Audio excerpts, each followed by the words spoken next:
Good evening, I am Leery Thomas. Welcome to the Galactic Times Earth Report. Cut! What do you mean, cut? We've lost the signal. Looks like Earth authorities hacked the system again. Give me a minute. We'll do a workaround. Reptil.i.am, can you monitor the camera console while I sort this out? Got it. Frack, that's the third time this month. How can they hack our system? That, doesn't make sense. They're only humans. Actually, we're hacking into their system in order to make the broadcast.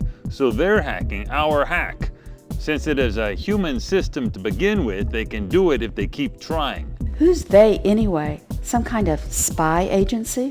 Well, yes and no. The hackers work in military intelligence, but they are not the key players. They're just following orders. The key players are higher up. I guess we're talking about the president of the US and such. That's so stupid to order people to do this kind of thing. Actually, the president does not have anything to do with this. Presidents don't have the power to do much of anything relating to us. Presidents just come and go, like the wind. Some presidents were not even briefed about us. Huh? It's a democracy. Who else is there? Actually, the best way to describe the big players are those who control the flow of money on the planet. Nothing really gets done in a fundamental way unless they okay it, and woe to the president who crosses them. They formed as a group after World War II once it became obvious that neither authoritarian nor democratic governments could completely prevent a planet-wide meltdown. And the masses really don't know about such a powerful group? Humans are funny. As long as the economy keeps functioning, they don't ask questions, except of course for the small, offbeat groups. The best way to look at the entire situation is to compare it with what happened with Myanmar, the country formerly called Burma. A few years ago, they were hit by a cyclone that devastated the country. Nations all over the world sent aid in ocean-going ships that gathered offshore. But the military junta of Myanmar did not let any foreign nationals deliver the aid to their people. Eventually, the ships simply sailed away, taking most of the aid with them. The military junta felt that contact with foreign nationals would threaten their control over their population, and they would not risk it, even if it meant that their population would suffer. Well, the human leaders at large over the whole planet are acting just like that. We are massing all over their solar system, and they do not want us to have any contact with Earth's population for fear that it would threaten their control over the masses. The event is nearly here. What kind of control are they thinking about once that happens? Hey, it's a human thing, just like the military junta of Myanmar. Frack! We're live! We've been live all along. They only cut our monitoring signal. That was clever. Begin. We are live. Reptil.i.am, what have you been doing with the cameras? Oh, frack! Okay, give me a countdown.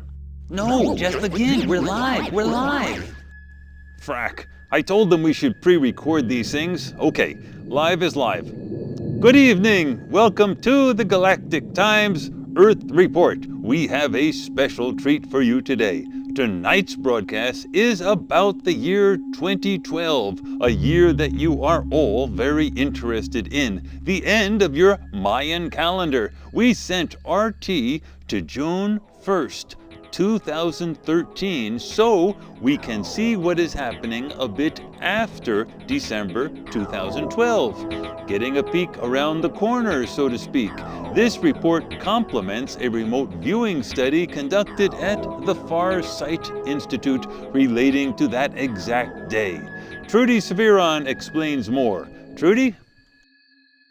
Thanks, Leery. Remote viewers working on a very sophisticated project conducted at the Far Sight Institute were tasked with perceiving conditions at numerous locations around Earth on the date June 1st, 2013. They were initially looking for evidence of climate change, but they found more, much more. They were probing two separate timelines. One in which the mainstream scientific community continues to deny the existence of the remote viewing phenomenon and extraterrestrial life, and another in which the mainstream community did the opposite, which is to recognize the reality of the remote viewing phenomenon and extraterrestrial life. There were differences between the timelines, but there were also similarities. In our report, RT is following the perceptions of one of the remote viewers as the viewer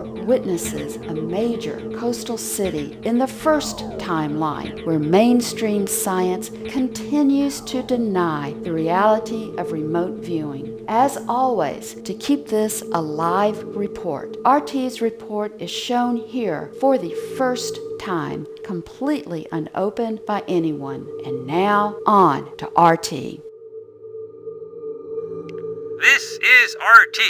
I am on Earth, following the consciousness of a remote viewer who is perceiving a major coastal city on June 1st, 2013. To avoid interference with Earth affairs, I will not mention the exact name of this city, other than to say that it was once the home of millions.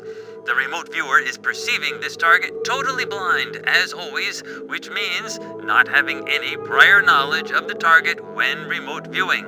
As you can see, the viewer is perceiving a city that has been totally destroyed. It looks like a war zone, but there has been no war. Note how quickly the viewer is shifting from one location to another, seeking insight.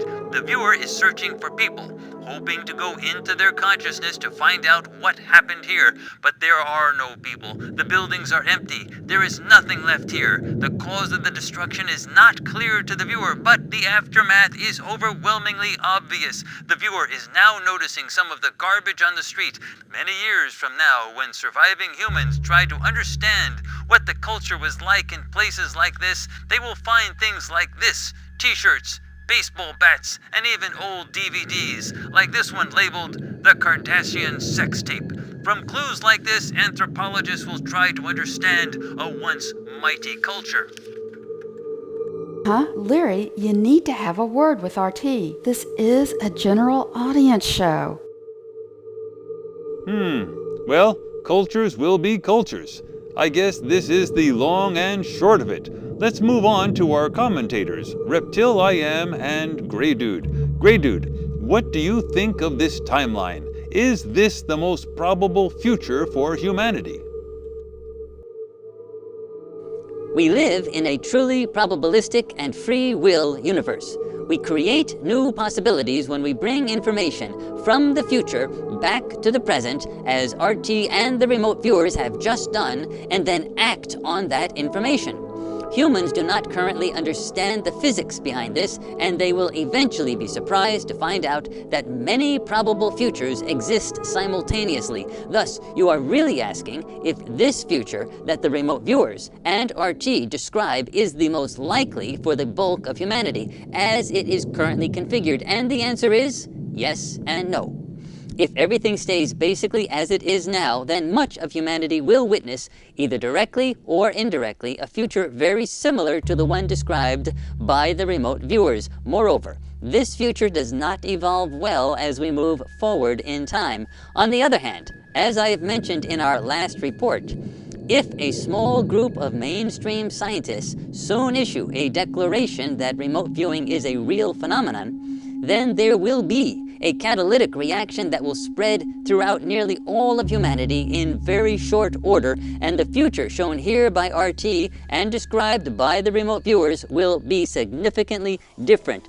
The event will still occur, but humanity's response to the event will be different, and there will be a greater probable emphasis placed on a future that has more positive potential.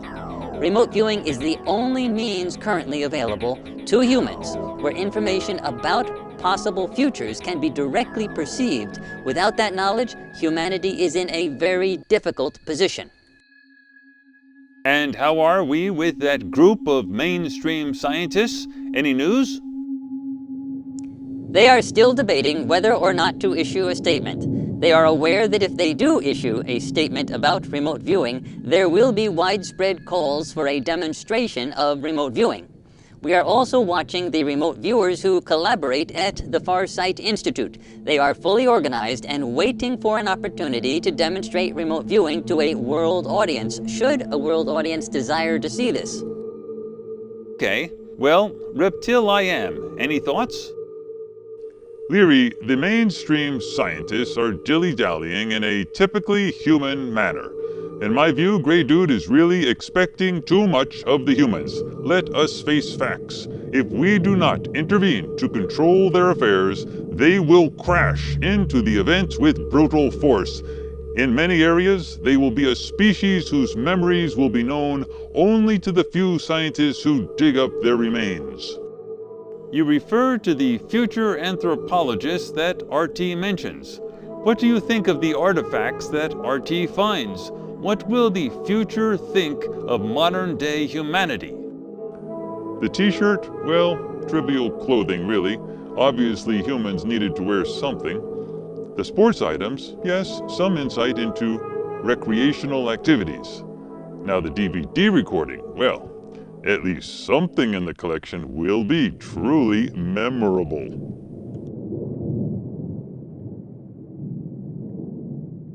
Not that I have seen the recording, of course, just speaking figuratively. And we will have to leave it there until next time. For those of you wanting to follow the recent developments in the science of remote viewing along with us, you can do so at www.farsight.org. In our next report, RT will be going back to the year 2012 to follow a different probabilistic timeline. From all of us here at the Galactic Times Earth Report, we will see you then.